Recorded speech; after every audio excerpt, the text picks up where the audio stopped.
Hello everyone, welcome to mellow home. இன்றைக்கி Sunday, நான் Sunday vlog தான் இன்றைக்கி உங்களோட ஷேர் பண்ணுறேன். காலையிலே எழுந்து வீட்டுக்கு தேவையான வெஜிடபிள்ஸ் எல்லாத்தையும் வாங்கிட்டு வந்தாச்சு. அதையும் வாஷ் பண்ணிவிட்டு ஒரு டவலில் எல்லாத்தையும் காய வச்சுருக்கேன். அடுத்தது பார்த்திங்கன்னா, இஞ்சி பூண்டு இல்லாமல் இந்தியன் ஃபுட் ரெசிபீஸ் எதுவுமே செய்ய முடியாது. நான் இன்றைக்கி இஞ்சி பூண்டு பேஸ்ட்டு ரெடி பண்ணுறதுக்காக இஞ்சியும் பூண்டையும் பீல் பண்ணிவிட்டு எடுத்து வச்சுருக்கேன். மோஸ்ட்லி பார்த்திங்கன்னா எல்லோரும் எப்போ தேவைப்படுமோ அப்போ இன்ஸ்டண்ட்டாக பூண்டு உரித்து அதை பேஸ்ட் பண்ணி போட்டுப்பாங்க. நான் ஒர்க் பண்ணுறதுனால எனக்கு டைம் மார்னிங் இருக்காது. அப்படிங்கிறதுனால எவ்ரி சண்டே இந்த மாதிரி ப்ரிப்ரேஷன் பண்ணிவிட்டு அதை ஃப்ரிட்ஜில் ரெஃப்ரிஜரேட் பண்ணிக்கிட்டால் எனக்கு குக்கிங் ரொம்ப ஈஸியாக முடிஞ்ச மாதிரி ஃபீல் பண்ணுவேன். சில ரெசிபீஸ் பார்த்திங்கன்னா பூண்டு முழுசாக தேவைப்படும். ஸோ அதனால் பாட்டிலில் 1 வீக்குக்கு தேவைப்படுற மாதிரி ஸ்டோர் பண்ணி வச்சாச்சு. மீதி பூண்டை ஜாரில் சேர்த்து அதையும் பேஸ்ட் பண்ணியாச்சு. இந்த மாதிரி ஒரு ஏர்டைட் பாட்டிலில் அதை ஸ்டோர் பண்ணி வச்சுக்கிட்டோன்னா இது எனக்கு நியர்லி 1 வீக் வரைக்கும் எனக்கு ஃப்ரெஷ்ஷாகவே இருக்கும். எனக்கு இந்த மாதிரி ப்ரிப்பரேஷனாக இஞ்சியும் பூண்டையும் பேஸ்ட் பண்ணி வச்சுக்கிட்டோன்னா எனக்கு டெய்லி குக்கிங், பிரேக்ஃபாஸ்ட்டாக இருக்கட்டும் இல்லைனா லஞ்சாக இருக்கட்டும், குக்கிங் ரொம்ப ஈஸியாக முடிஞ்ச மாதிரி ஃபீல் பண்ணுவேன். அதுவும் இல்லாமல் டைம் சேவ் பண்ண மாதிரியும் இருக்கும்.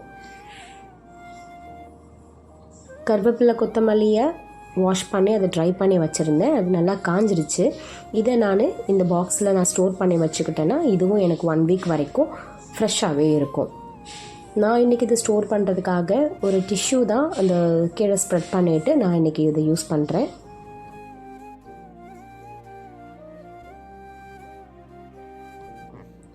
கொத்தமல்லி தழையெல்லாம் ஃப்ரெஷ்ஷாக இருக்கணும்னா அது நல்லா ட்ரை பண்ணிவிட்டு அதுக்கப்புறம் நம்ம ஸ்டோர் பண்ணி வைக்கும்போது அதில் கொஞ்சம் பழுப்பாகவோ இல்லை அழுகின மாதிரி எதுவுமே இருக்காது. கண்டிப்பாக ஃப்ரிட்ஜில் அதை வச்சு ஸ்டோர் பண்ணும்போது நமக்கு 1 வீக் வரைக்கும் நல்லா ஃப்ரெஷ்ஷாக இருக்கும்.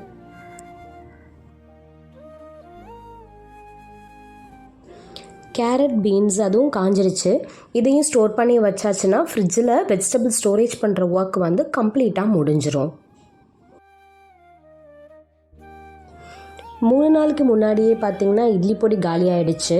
ஒர்க்கிங் டேஸ் அப்படிங்கிறதுனால டைம் இல்லை. சரி சண்டே பார்த்துக்கலாம் அப்படின்னு விட்டாச்சு. இன்றைக்கி சண்டே அப்படிங்கிறதுனால இன்றைக்கி இட்லி பொடி ப்ரிப்ரேஷன் பண்ணுற ஒர்க்கை ஸ்டார்ட் பண்ணியாச்சு. நான் இன்றைக்கி இட்லி பொடி பண்ணுறதுக்கு 250 ml கப்பால் 1 கப்பு குண்டு உளுந்து எடுத்து அதை ரோஸ்ட் பண்ணிட்டேன். இதோடு பார்த்திங்கன்னா 1/2 கப் அளவுக்கு கடலைப்பருப்பு இதையும் சேர்த்து ரோஸ்ட் பண்ணிவிடுவேன். நான் இந்த இட்லி பொடி பண்ணுறதுக்கு நான் ஆயில் எதுவுமே ஆட் பண்ணலை. காரத்துக்கு ஏற்ற மாதிரி காஞ்ச மிளகாயும் ரோஸ்ட் பண்ணி எடுத்து வச்சாச்சு. இதோட நான் கருவேப்பிலையும் ஆட் பண்ணுறேன். நான் பார்த்திங்கன்னா பாதி கருவேப்பிலை தான் குக்கிங்க்கு ஸ்டோர் பண்ணி வச்சுருக்கேன் ஃப்ரிட்ஜில். மீதி பாதி பொடிக்காக எடுத்து வச்சுருக்கேன். இதோட 1.5 ஸ்பூன் அளவுக்கு சீரகம், 1.5 ஸ்பூன் அளவுக்கு மிளகு ஆட் பண்ணிவிட்டு அதையும் நல்லா வறுத்து எடுத்துக்கிட்டேன்.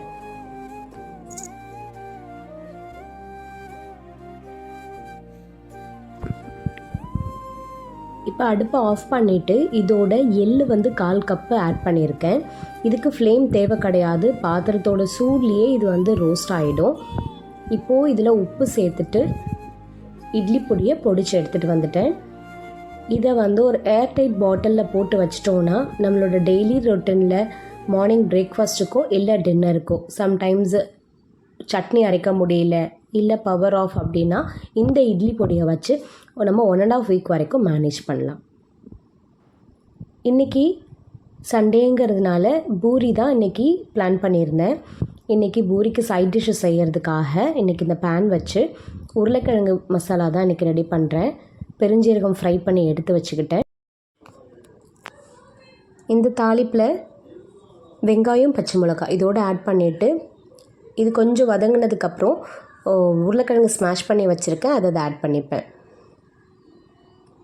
உருளைக்கிழங்கு வேக வச்சு எடுத்த வீடியோ காமிக்க முடியல.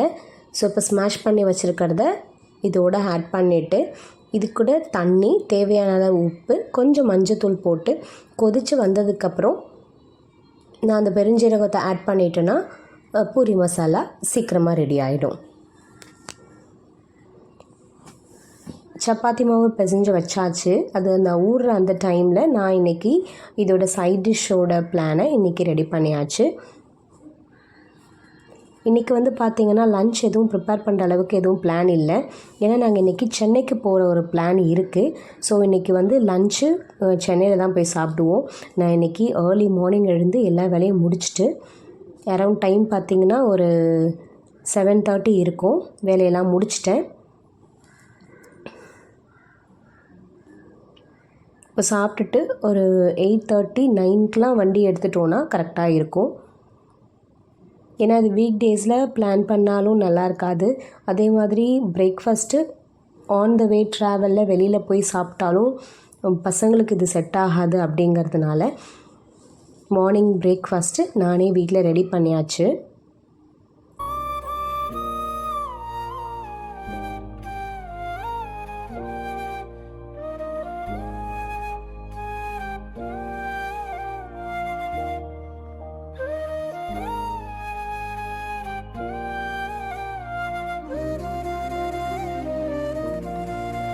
சென்னைக்கு போன ப்ரோக்ராம் முடிஞ்சிடுச்சு.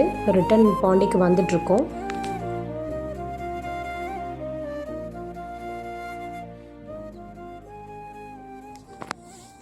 ஆன் த வேல டிமார்ட் ஷாப் இருந்ததுனால ஷாப்பிங் போயிருந்தோம். அங்கே வாங்கின ஒரு சில ப்ராடக்ட்ஸ் நான் இன்றைக்கி உங்களோட ஷேர் பண்ணுறேன்.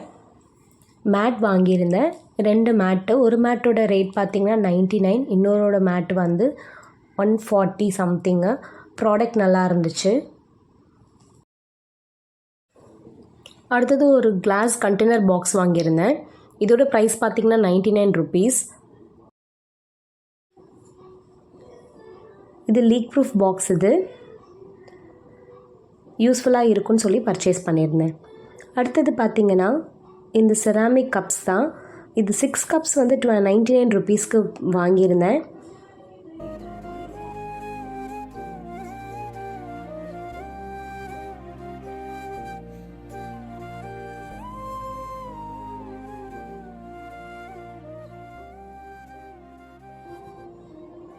நெக்ஸ்ட்டு பார்த்திங்கன்னா பிளேட் தான் 2 வாங்கியிருந்தேன்.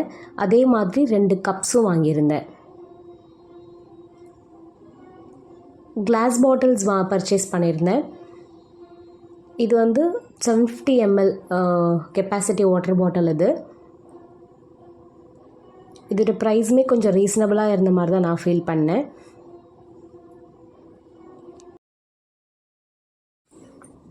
இந்த பாட்டில் வந்து 200 ml கெப்பாசிட்டி. நம்ம ஜூஸ் இல்லைன்னா சத்து மாவு கஞ்சி இது எடுத்துகிட்டு போகணுன்னா இந்த பாட்டிலில் ஈஸியாக ஸ்டோர் பண்ணி எடுத்துகிட்டு போகலாம். இதுவும் லீக் ப்ரூஃப் தான்.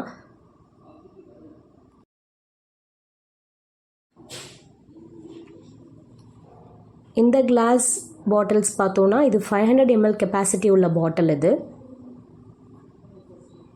இதோட ப்ரைஸும் பார்த்திங்கன்னா 29 rupees தான் பர் பாட்டில்.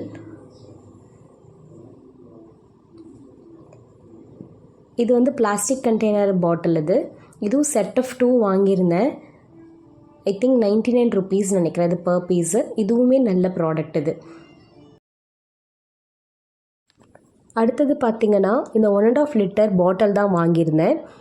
ஆல்ரெடி குக்கிங்க்கு யூஸ் பண்ணுற மாதிரி ஒரு கிளாஸ் ஜக் இருக்குது.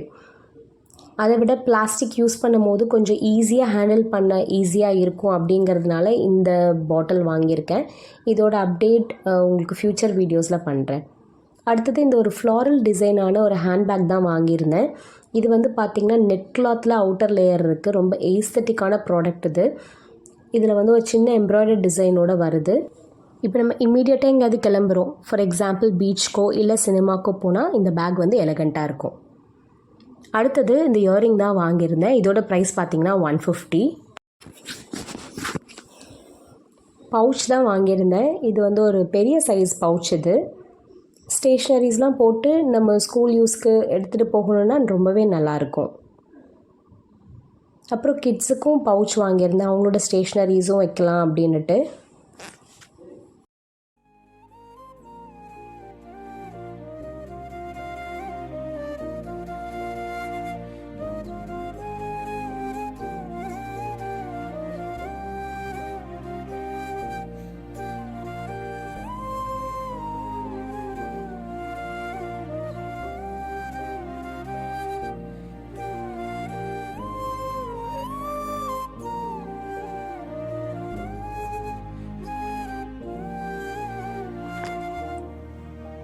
இந்த ஆர்டிஃபிஷியல் ஃப்ளவர்ஸ் தான் வாங்கியிருந்தேன்.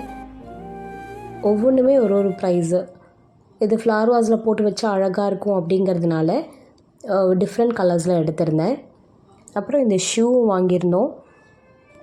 I hope you enjoyed this video. Thanks for வாட்சிங்.